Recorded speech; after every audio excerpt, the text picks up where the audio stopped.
For years, I had been the family's favorite target. Whether it was harmless pranks or teasing remarks, I was always the one they could laugh at. But one day, they pushed it too far. It all started with my sister, Lisa. She came into the room with a mischievous grin. "You're not doing anything, right?" she asked, her voice dripping with that familiar teasing tone. I looked up from my book, confused. "No, why?" She just smiled and walked away, but I didn't think much of it. Little did I know, my family was planning something. Later that evening, my dad casually told me that the car had broken down and needed to be checked. Without hesitation, I agreed to go outside and investigate. But as soon as I stepped outside, I knew something was off. The car was perfectly fine. I glanced back at the window, where I could hear muffled laughter. They'd set me up. Again. At that moment, I snapped. I was tired of being the fool. I decided I wasn't going to take it anymore. The next morning, I woke up early, a plan already forming in my mind. I carefully deflated one of the car tires, making sure it would look like it had just gone flat. Then, I waited.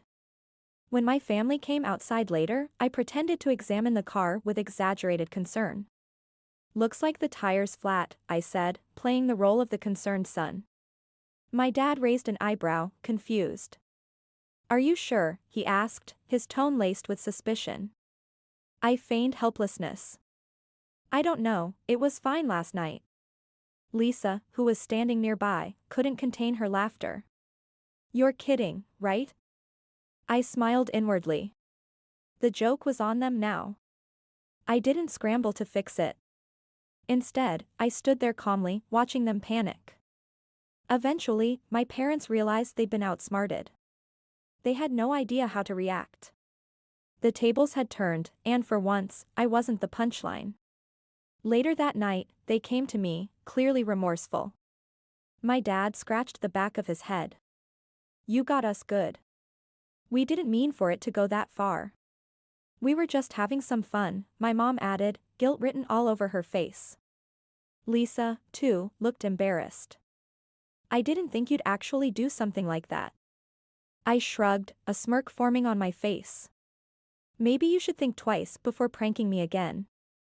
From that moment on, my family learned their lesson. They had pushed me too far, and I had shown them what it felt like to be the victim. The revenge was sweet, and it tasted even better knowing that I wasn't the one left standing in the cold this time.